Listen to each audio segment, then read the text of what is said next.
On the 11th of May 2011, 6-year-old Timothy Pitson left his school in Aurora, Illinois with his mother, Amy. Amy had shown up at the school unexpectedly, telling the staff that there was a family emergency. Timothy's teachers were caught off guard, as something seemed to be severely off with Amy, but they let Timothy go with his mother, figuring everything was going to be okay. These are some of the most disturbing unsolved cases with video footage. As they drove away from the school, Timothy was excited. He loved spending time with his mother, and they were heading out on what seemed like a special adventure. Amy took him to a zoo, then a water park. It felt like a mini holiday, and a chance to have some fun together, just the two of them. They checked into hotels along the way, and at each stop, Amy made sure they had fun. Still, to Timothy, it was probably just an exciting trip with his mum. But there were signs that things weren't as simple as they seemed. Amy wasn't just taking a break, she was avoiding contact with Timothy's dad and other family members. She would call them every now and again, always sounding upbeat, but she never let Timothy talk to anyone. She'd say, "He's fine, he's having fun," but never gave him the phone. When she called her husband, she told him not to worry and that they were fine, in a very cheerful tone. But still, the phone calls left the family uneasy. Why wouldn't she let Timothy speak? The two kept moving from place to place. They stayed in a couple different hotels, moving further and further away from home. Amy was seen on hotel security cameras, and people who saw them said that Timothy looked happy, completely unaware that anything was about to happen. At one point, Amy visited a hardware store where she bought a few items that didn't seem to fit with a road trip. She purchased small things like a notebook and a pen, things that just felt out of place. Amy seemed to be stalling, like she was trying to gain time, though no one knew for what. The choices she made only added to the mystery. Every call to her family sounded upbeat, yet the details made them anxious. Why did she seem so cheerful but refuse to explain what she was doing or let Timothy talk? Amy also checked into a hotel without Timothy for one night, a strange move that raised even more questions. Why would she go to a hotel by herself when Timothy was still with her? And where did she leave the 6-year-old? These unexplained decisions kept building up, leaving her family more worried with each passing day. When Amy made her last call to her mother-in-law, she sounded calm. She told her that everything was going smoothly and she shouldn't worry about anything. But this time, her mother-in-law pressed her, asking directly to speak with Timothy. Though once again, Amy refused. This time, her excuse was simple. He's busy playing. Her voice was light-hearted, but there was something strange about her tone, as if she was masking something deeper. On the 14th of May 2011, Amy checked into a motel in Rockford, Illinois. By then, she and Timothy had been on the road for 3 days. That evening, Amy was spotted on security cameras one last time, and she entered her room alone. Timothy was nowhere to be seen. The next day, motel staff found Amy dead in her room, as she had ended her own life. It was a devastating discovery, but the shock didn't end there. Next to Amy's body, police found a note she had written, a message that only deepened the mystery. In her handwriting, Amy explained that Timothy was safe, but added something haunting. "You will never find him." But there was something else in the note that left Timothy's family and investigators terrified. Amy also wrote, "Timothy is safe with people who will care for him." This message seemed to suggest that she had left Timothy with someone she trusted, someone who could take care of him. But who were these people? And did they even exist? The note left Timothy's family in disbelief. Amy had assured everyone that they were fine, but now she was gone and Timothy was nowhere to be found. As the police combed through her car, they discovered traces of blood on the seat. They immediately tested it, and it was confirmed to be Timothy's. This finding raised new fears and new questions, as everyone was wondering what had really happened to Timothy. Was he in danger, or had he somehow been left in a safe place as Amy claimed? Investigators were caught between two possibilities. Either Amy had hidden him somewhere to protect him, or something much darker had occurred. Right after Amy's death, police launched an extensive search for Timothy. They retraced every step of her journey, hoping to uncover any clue that might lead them to him. Authorities examined maps, reviewed Amy's GPS records, and revisited every hotel and location she and Timothy had visited during those final days together. And they pored over surveillance footage, hoping to spot a moment, a clue, anything that could reveal where Amy had taken Timothy. As the search continued, investigators found more strange details. Amy's car showed signs that it had been through dirt roads and grassy areas. It was clear that she had probably been in remote locations, likely far away from any city or town. But where exactly? Search teams combed through forests, parks, and even isolated areas that matched the clues left by the dirt and plants found on her car. Yet despite these massive efforts, Timothy was nowhere to be seen. Meanwhile, the story of Timothy's disappearance began to spread across the country. News stations picked up the story, broadcasting pictures of Timothy with his bright smile and innocent eyes. His face appeared everywhere, on television, in newspapers, and on missing person posters. The public was captivated by the mystery, and as more details emerged about Amy's final days, people began forming their own theories. Timothy's father, Jim Pitson, became the face of the family's heartbreak and hope. Appearing on news interviews, he spoke openly about the pain of losing Amy and the agony of not knowing where his son was, though he still believed, as Amy's note had said, that Timothy truly was safe somewhere. The general reaction to the case was mixed. Some people sympathized with Jim and clung on to the idea that Timothy was still alive, somewhere out there. They rallied for his return, joining search parties, volunteering, and spreading Timothy's story online. Others, however, began to question Amy's actions and whether her words in the note could be trusted. They speculated that her final message was meant to mislead, and some even believed that Timothy might never be found because he was no longer alive. Then, in 2019, 8 years after Timothy's disappearance, the case took a very unexpected twist. A young man appeared claiming to be Timothy Pitson, saying he had finally escaped his captors after years of being held against his will. For a brief moment, hope flooded back. Jim and his family were overwhelmed with emotion, believing that Timothy might be finally returning home. But that hope was crushed just as quickly as it appeared, as DNA tests revealed that the young man was not Timothy. He was in fact someone else entirely, a random, troubled person looking for a way out of their own life. Despite the disappointment, Timothy's case remains active. Law enforcement has refused to close it, and his family holds onto the hope that he's still out there. Timothy's disappearance has become one of America's most famous and confusing mysteries. Some still theorize that Amy may have had help, that maybe someone else was involved in Timothy's disappearance, which could help to explain the times that Amy was alone checking into the hotels. The idea is based partly on her note, where she mentioned Timothy being with people who would care for him, though to this day there's no evidence supporting this theory, but the idea that Timothy might still be out there, hidden with someone who knows the truth, keeps the mystery alive. You can't give up hope. As soon as you give up hope, then what should I do? What, declare him dead? He's probably in the middle of nowhere, being homeschooled, someplace, just away from the media and TVs and new technology.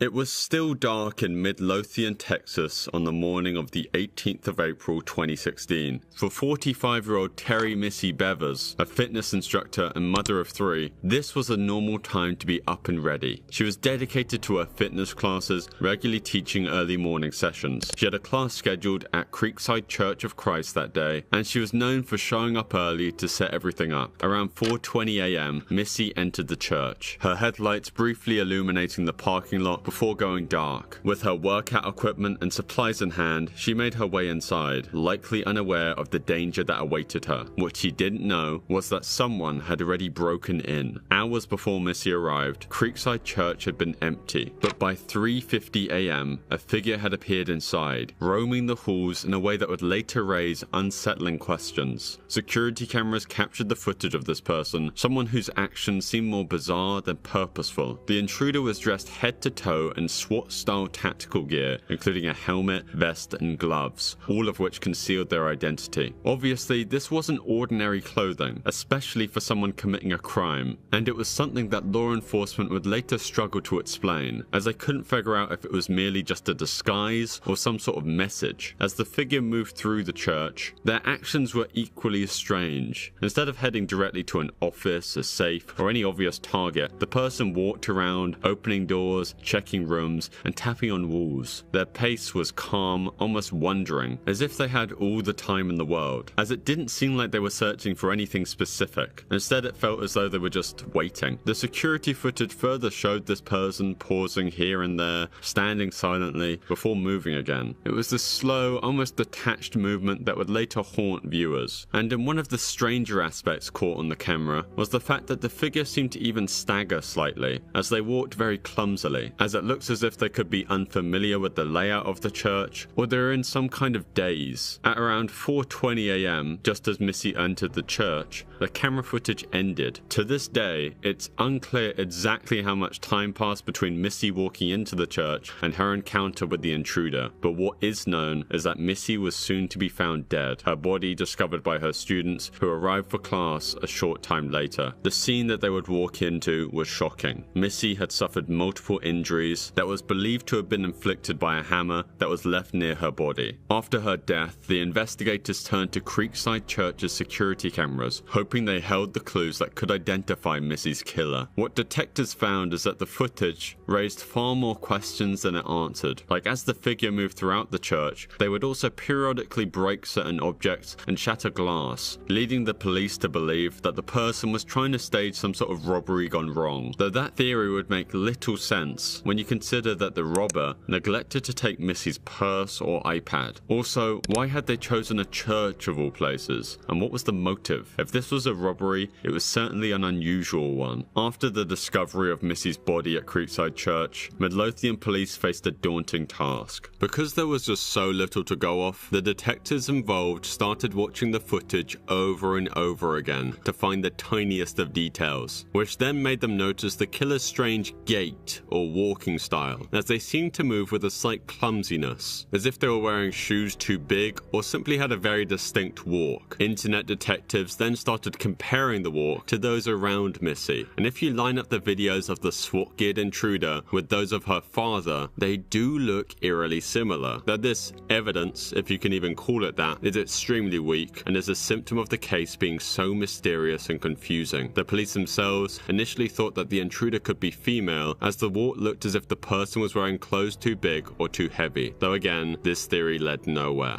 As detectives continued analysing the footage, they turned to Missy's family, friends and acquaintances, hoping to uncover any motive or clue that could point them towards a suspect. They asked about Missy's relationships, any recent conflicts and her schedule, searching for anything that might explain why someone would target her. Missy's husband, Brandon, her 3 children and her close friends all cooperated fully, sharing information about Missy's life and any challenges she might have been facing. According to her loved ones, Missy was well liked, devoted to her family, and passionate about her work as a fitness instructor. However, some friends mentioned that Missy had recently expressed concerns about strange social media messages she had received. These messages on LinkedIn reportedly came from an unknown male and were described as creepy and strange. The police would track down this person of interest, though it would ultimately turn out to be a dead end. Detectives documented everything they had learned, yet no single piece of information pointed directly towards a clear suspect. To this day, Terry Missy Bever's case has gone completely unsolved.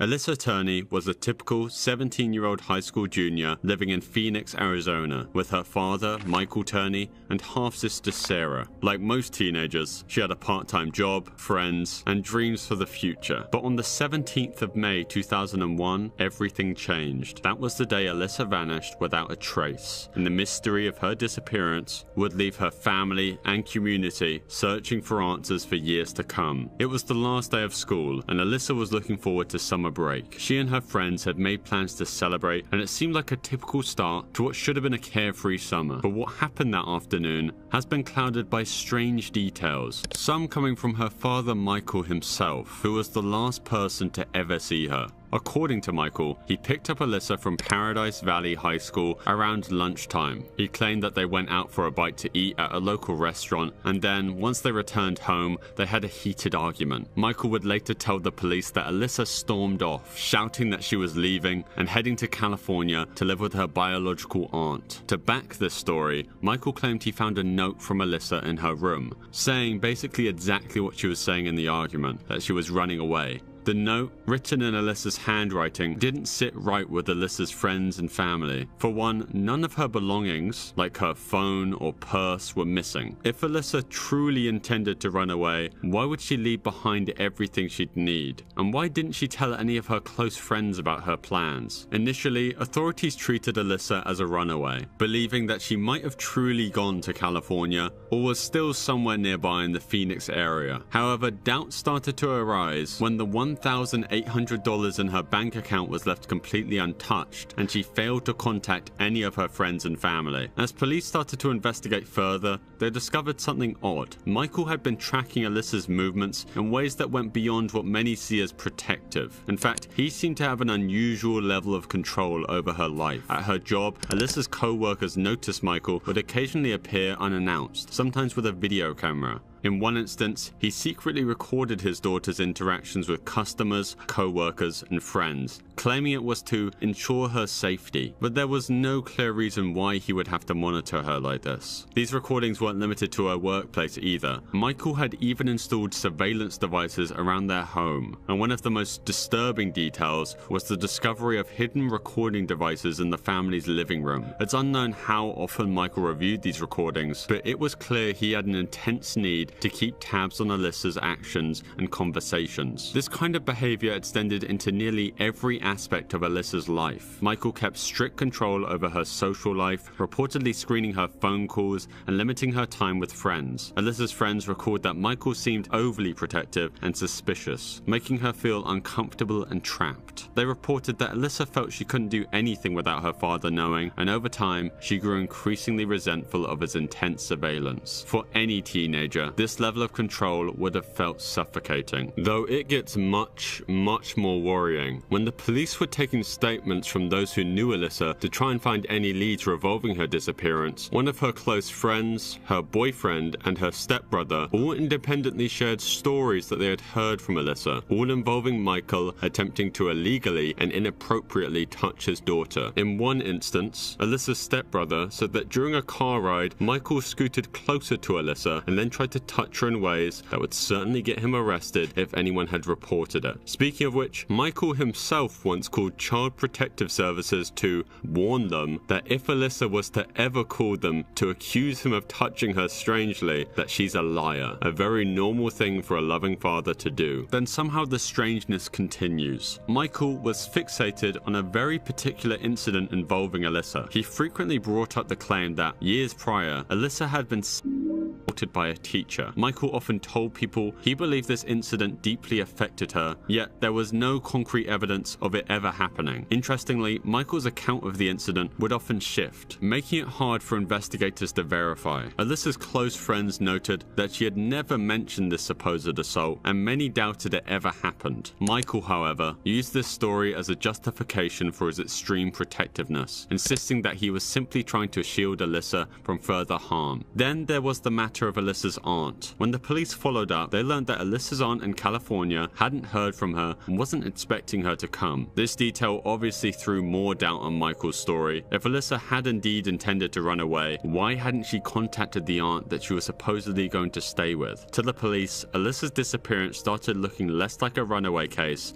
and more like a mystery. But without clear evidence of any sort of crime taking place, the case stalled. One of the most unsettling details about Alyssa's case is that her disappearance was marked by a quiet inaction from Michael himself. Normally, parents of missing children are frantic, calling every friend and visiting every place they can think of to find their child. But Michael didn't seem to do any of that. Instead, he waited 5 days after Alyssa vanished to report her missing. For many, this delayed response obviously raised suspicion. When asked why he waited, Michael claimed that he thought Alyssa would return home once she had cooled off, insisting that she was just a rebellious teen who had run away in the heat of the moment. After years of frustration, doubt, and silence, one voice would rise above the uncertainty surrounding Alyssa Turney's disappearance: her younger sister, Sarah. Driven by a desire to know what really happened, Sarah Turney became the leading force behind Alyssa's case, refusing to let her sister's story fade. For years, she struggled to understand what had happened and to reconcile the loss of her sister with the vague and suspicious stories told by her stepdad, Michael. As Sarah grew older, her curiosity deepened, deepened. She began questioning the details surrounding Alyssa's disappearance and eventually recognized the inconsistencies in the story that Michael had shared with her over the years. While police had long classified Alyssa's case as a runaway situation, Sarah began to suspect that it was something far more sinister. At first, Sarah tried addressing her concerns within her family. She asked Michael directly about what had happened and pushed for answers. Michael insisted that Alyssa had simply left, that she had run away and wanted nothing to do with them anymore. Yet Sarah couldn't shake the feeling that there was something more to the story, and that her stepdad might be hiding something crucial. Sarah also reached out to law enforcement, hoping they could reopen the case, but with no new evidence, and Alyssa's status officially labeled as a runaway, the police weren't able to provide much assistance. Despite these roadblocks, Sarah continued her quest, refusing to accept that her sister's case would remain unsolved. Frustrated by the lack of progress, Sarah took matters into her own hands and turned to social media. She started sharing Alyssa's story online, using every platform available to spread awareness and gain support. Over time, her posts began to capture attention and Sarah's online presence grew, but it wasn't until she joined TikTok that her fight for justice truly gained momentum. On TikTok, Sarah adopted a very direct and honest approach. She very openly talked about her suspicions of Michael, as well as her struggle to keep the case alive. Sarah wasn't afraid in the slightest to speak out against her own stepdad, publicly declaring that she believed he was responsible for Alyssa's disappearance. Her boldness was both risky and shocking, but it was effective on TikTok as viewers admired her courage to speak out, even when it meant accusing a family member. After years of uncertainty and years of advocacy from Sarah, the investigation into Alyssa's disappearance took a significant turn. In August 2020, nearly 2 decades after Alyssa was last seen, police arrested her stepfather, Michael Turney, charging him with second-degree murder. Investigators pieced together patterns of Michael's controlling behavior, leading to the decision to formally reopen the case and charge him. The second-degree murder charge against Michael Turney indicated that the authorities believed he had killed Alyssa without premeditation. However, the lack of any direct physical evidence linking Michael to Alyssa's disappearance posed a significant challenge for the prosecution. Despite these hurdles, Sarah and her supporters remained hopeful that the circumstantial evidence and Michael's own actions would lead to a conviction. In July 2023, Michael Turney's trial commenced. After 6 days of testimony, the defense filed a motion for an acquittal, arguing that the prosecution had not presented substantial evidence to support a conviction. The judge agreed, citing the absence of physical evidence proving Alyssa's death or Michael's involvement, and acquitted Michael of all charges. He was released from custody on July 18, 2023. Following his release, Michael Turney took legal action against local officials. In January of 2024, he filed a lawsuit against the Phoenix Police Department, as Michael alleged he was mistreated during his time in custody, claiming he was denied adequate health care and meals, and asserted he was wrongfully imprisoned. As of today, the case of Alyssa Turney has gone completely cold. If Alyssa's out there, any message for her?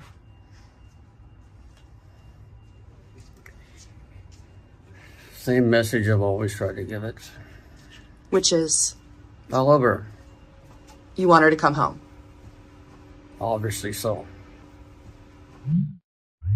The holiday of a lifetime, a Caribbean cruise, warm beaches, and the endless blue of the open sea. Amy Lynn Bradley, a 23-year-old recent college graduate from Virginia, was thrilled about the trip. Traveling with her family, she boarded the Royal Caribbean cruise ship Rhapsody of the Seas on March 21st, 1998. Amy was excited, but also a little bit nervous. Friends and family said she wasn't exactly the cruise type. Amy was athletic, outgoing, and independent, but she had a fear of open water, which made the cruise ship a bit of a leap outside her comfort zone. The night of March 23rd should have been just like any other night on the cruise ship. The family enjoyed dinner, and Amy later went to a nightclub on the ship with her brother Brad. The siblings had a fun night, dancing and chatting with the other passengers, and in a video taken that night, Amy looked happy and carefree. Around 3:30 a.m., Brad left the club to go to bed, and Amy told him she'd be right behind him. This was the last confirmed sighting of Amy by her family. Early next morning, things took a shocking turn. Around 5:30 a.m., Amy's father, Ron Bradley, woke up in their shared cabin. He noticed that Amy wasn't in her bed, which immediately set off the alarms in his head. It was strange for Amy to be up that early, especially since they'd been out late the night before. Ron initially assumed she might have gone up to the deck to watch the sunrise, and he figured she'd be back soon. But as the minutes passed and Amy didn't return, Ron's concern grew. He searched around the ship looking for any sign of his daughter, as he checked the common areas, the decks, and even went to the ship's dining area, but there was no trace of Amy. Feeling increasingly desperate, he woke up the rest of the family. They searched for her together, hoping to find her asleep somewhere else or chatting with a friend, but Amy was nowhere to be found. By 6 a.m., the family reported Amy's disappearance to the ship's crew. At first, the crew didn't seem as worried as the Bradleys were. They suggested that maybe Amy had gone for a swim, fallen asleep somewhere, or even gone ashore on her own during an early port stop. However, Amy's family knew she wouldn't have just wandered off without telling them. They insisted that something was wrong and pushed for a more thorough search of the ship. The search of the Rhapsody of the Seas was extensive, but it wasn't fast. Crew members scanned every deck, every room, every public area for any sign of Amy. Still, nothing turned up. By midday, the captain made an official announcement, alerting all passengers to Amy's disappearance and asking for any information. But despite everyone's efforts, it was as if she had just vanished into thin air. Amy's family then tried to convince the captain to stop the boat until Amy had been found, as if the worst case scenario had happened and she had been kidnapped. She could then be smuggled off the ship when they'd eventually reached the port. The captain ignored their pleas and continued to drive the boat, allowing everyone off the ship. For the Bradley family, the idea that Amy might have gone overboard was unbearable. She was a strong swimmer and wouldn't have been careless around the water. Plus, Amy had left behind her shoes and her identification in her cabin, which raised even more questions. Could she have met someone who persuaded her to leave her cabin, or had she encountered someone with darker intentions? Well, Amy's family, desperate for answers, recalled several strange interactions she had with crew members during the trip. A few days before she vanished, Amy mentioned feeling uncomfortable around some of the crew. According to her family, she felt watched. One particular crew member had approached her several times, showing an unusual amount of interest in her. He reportedly invited her to go dancing at the club off the ship, which she turned down. Then, her family noticed something very worrying. On board the ship, there was an area where photos of passengers were displayed, pictures taken by the ship's photographers available for families to view and buy. But something was wrong. All the photos featuring Amy had vanished. Her family couldn't help but wonder, had someone intentionally removed her pictures? If so, who would do such a thing and why? And as time passed, some people have claimed to have seen Amy, fueling the theories that she might still be alive. Several witnesses came forward saying that they had seen a woman matching Amy's description in the Caribbean. These sightings included accounts from a sailor and tourists who saw a woman resembling Amy with men who seemed to control her. In one case, a Canadian tourist reported seeing a woman in a brothel in Barbados. The woman allegedly begged for help, saying she was in fact Amy and was not allowed to leave. These sightings gave Amy's family hope, but all of them led to dead ends when followed up by authorities. No concrete evidence was found, and the woman in the sightings was never confirmed to be Amy. The descriptions were often vague, and some sightings happened in chaotic settings. Still, for the Bradleys, each new sighting brought a glimmer of hope, which is also connected to perhaps the most disturbing theory of all, being that Amy had been abducted and sold into human trafficking. The idea was bolstered years later when a chilling piece of evidence emerged as a photo of a woman resembling Amy was found on an adult website. The woman in the photo had a similar tattoo to Amy, and her appearance is undeniably similar considering that she would be several years older. Amy's parents saw the photo and were convinced it was her. They believed the image was proof that Amy was alive, trapped in a terrifying situation from which she couldn't escape. Investigators found evidence of human trafficking rings operating within the Caribbean, and a young woman like Amy, traveling alone at night on the ship, could have been a target. Her family began to suspect that if someone had lured her, they might have forced her off the ship in one of the island ports and into a dark underground network. Either way, until this day, Amy Lynn Bradley is still missing 26 years later. Kenny Veach was no ordinary hiker. Kenny was the kind of person who thrived on adventure. He had been hiking for years, tackling some of the hardest trails in the southwest United States. Friends described him as fearless and intensely curious, which perhaps is what eventually led to his unfortunate end. He documented one of his hikes on YouTube, where he'd gained a small viewer base and talked about some of his findings in the endless stretches of the Mojave Desert. There were abandoned mines, strange caves, and even government training grounds all around the place. Kenny's viewers became captivated by his discoveries, eagerly awaiting another upload. And for Kenny, their excitement seemed to fuel his own. Despite the dangers, Kenny found a sense of freedom in these remote places, but he also knew the risks. A simple slip on a rock, a broken bone, or getting lost without cell reception could mean life or death. Yet Kenny believed the rewards were worth the risk. Kenny once shared that he had a habit of exploring alone, even when people warned him against it. Hiking alone in a desert like the Mojave was not something that most would consider, but Kenny saw it differently. He believed that hiking alone sharpened his senses and it forced him to be more aware of his surroundings. Without the distractions of company, he could listen to the desert and focus on the details he might otherwise overlook. His viewers, and also he probably knew, that each time he went out there alone, he was taking a chance. But it was a chance he seemed willing to take again and again. But there was one discovery that would change everything. It wasn't just another rocky canyon or long abandoned mine, it was something different. And I'm looking for a cave that I found, and I didn't have a sidearm when I was here before, and something about that cave just spooked me. Out of all the caves I've ever gone in, this one just made my body vibrate. The closer I got to it, the crazier my body felt, and I was like, all right, I'm not gonna go in there right now, but I'm coming back someday. So hopefully I'll find it. It's shaped like a big M. It's a big cave that looks just like a gigantic M, and it's about as tall as I am and kind of narrow. And it's stuck on the side of a mountain, so I hope I can find it again. His viewers began to speculate about what might have caused such a strange reaction. Some thought it was natural, maybe an odd geological feature, or maybe a minor earthquake. And obviously others immediately believed there was something more mysterious at play, like secret military experiments or something supernatural. Kenny read through all the comments, and it was clear that the mystery of the M-shaped cave had captured the minds of many. People were sending him messages, pushing him to return to the desert and explore the cave. It wasn't like him just to back down from a challenge, and the encouragement from his viewers made it harder for him to ignore the mystery. But he was also cautious. He knew that returning to such a remote location was risky, especially with the strange sensation he had felt. Was it really worth the danger? Despite the fear of the unknown, Kenny decided he couldn't let this mystery go. He wanted answers just as much as his audience did, maybe even more. And soon, he announced his plans to go back, determined to find out once and for all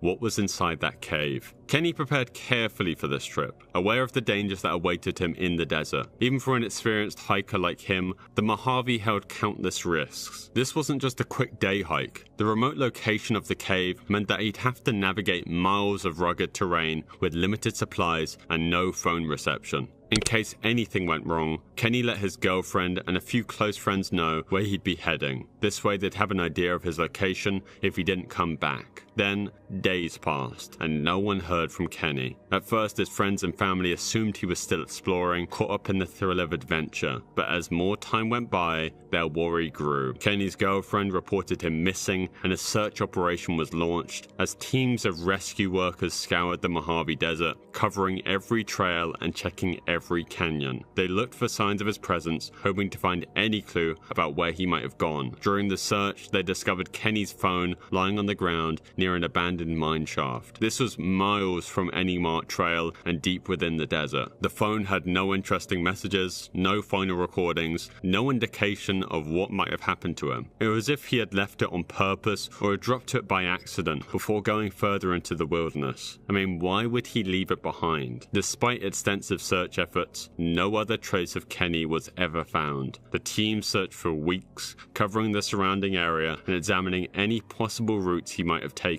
But the desert is vast, and its rocky, uneven terrain makes it difficult to find someone, especially in the remote areas where Kenny was known to explore. With no further evidence and no sign of Kenny, the search was eventually called off, leaving his friends, family, and YouTube viewers with more questions than answers. The M-shaped cave quickly became the focal point of every theory as to what might have happened, as the cave itself itself was never located either. People have found caves that could be the M-shaped one, but nothing solid, and no one has ever experienced the same intense vibrations Kenny did. The mystery surrounding Kenny has built up a sort of community of amateur investigators and internet detectives. One of their many theories involves Kenny's sister Debbie Veach. Now Debbie runs a little Reiki studio and shop, and in 2018 it was burgled. A man, unidentified, broke in through a glass window with a crowbar, stealing an iPad and other small items. Many people who like investigating the mystery of Kenny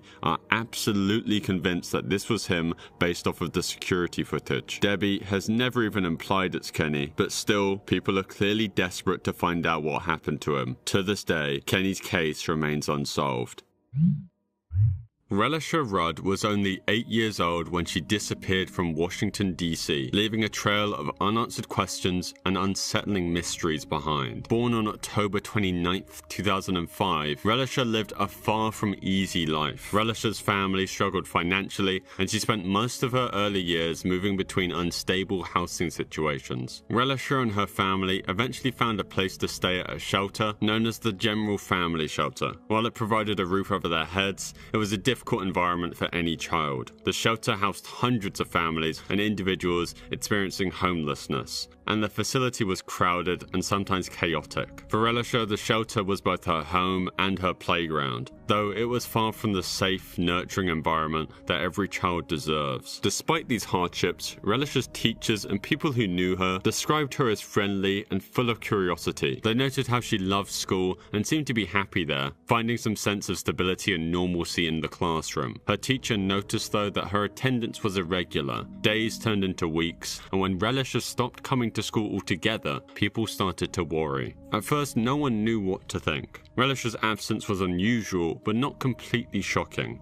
Living in the shelter meant that her life was unpredictable, and unfortunately, it wasn't uncommon for children in similar situations to miss days of school. School officials made phone calls and reached out to her family when her mother, Shamika Young, was contacted. She claimed that Relisha was in the care of a doctor and was being treated for a health issue. She even provided the name of the doctor, Dr. Tatum. Relieved, the school trusted Shamika's explanation and didn't press her any further. They had no reason to doubt her words, but this decision would soon reveal its terrifying consequences. It was the 1st of March 2014 when the authorities were finally contacted. School officials decided to look into Relisha's absence once more and discovered something that made them uneasy. The Dr. Tatum that Relisha's mother had referred to wasn't a doctor at all. He was Khalil Tatum, a janitor at the shelter where Relisha's family lived. The unexpected twist raised alarm bells for everyone involved. Though Khalil wasn't just a stranger to Relisha's family, he was someone who had developed a close, almost unsettling relationship with her. Shelter staff and other families noticed how Tatum spent time with Relisha, buying her gifts, taking her on outings, and providing her with things that perhaps her family couldn't afford. People close to the family obviously saw these gestures as unusual, but no one could have guessed what would come next. Tatum had an extensive criminal history that included burglary and larceny. He was hired despite concerns raised by some about the shelter's lack of proper background checks. The shelter's staffing shortage and high demand for support made it difficult to screen employees thoroughly. Tatum's role brought him into frequent contact with Relisha and her family, and he gradually became a trusted figure in their lives. Relisha's mother, Shamika, accepted these gestures, even allowing Relisha to spend unsupervised time with him. Once police began investigating, they uncovered disturbing details about Tatum's behavior. Surveillance footage later revealed that Tatum had taken Relisha to a Holiday Inn Express in northeast Washington on March 1st, making it the last known sighting of the young girl. Tatum's actions following that day became even more suspicious. He was spotted purchasing a shovel, lime, a chemical that can be used to stop the smell of a rotting corpse, as well as large trash bags, items that suggested he might have intended to cover up a crime. Then, something very unexpected happened. As the investigation intensified, authorities discovered that Khalil Tatum's wife, Andrea, was found dead in a hotel room from a gunshot wound. This development only deepened the urgency of the search for Relisha, and it became clear that Dr. Tatum was even more dangerous than the police thought. Law enforcement began a nationwide search for Tatum. Meanwhile, the behavior of Relisha's mother, Shamika, was starting to make less and less sense. When the school first notified Shamika that Relisha wasn't attending anymore, Shamika did not immediately notify the police or the shelter staff, a delay that severely impacted the investigation, and Shamika's general response was slow and at times evasive. When asked by the police and child welfare authorities about her daughter's last known whereabouts, she provided limited information, and her answers often lacked urgency. It could be possible that Shamika might have feared getting into trouble herself, as she was aware of Tatum's involvement with her daughter and the potential legal implications of neglect.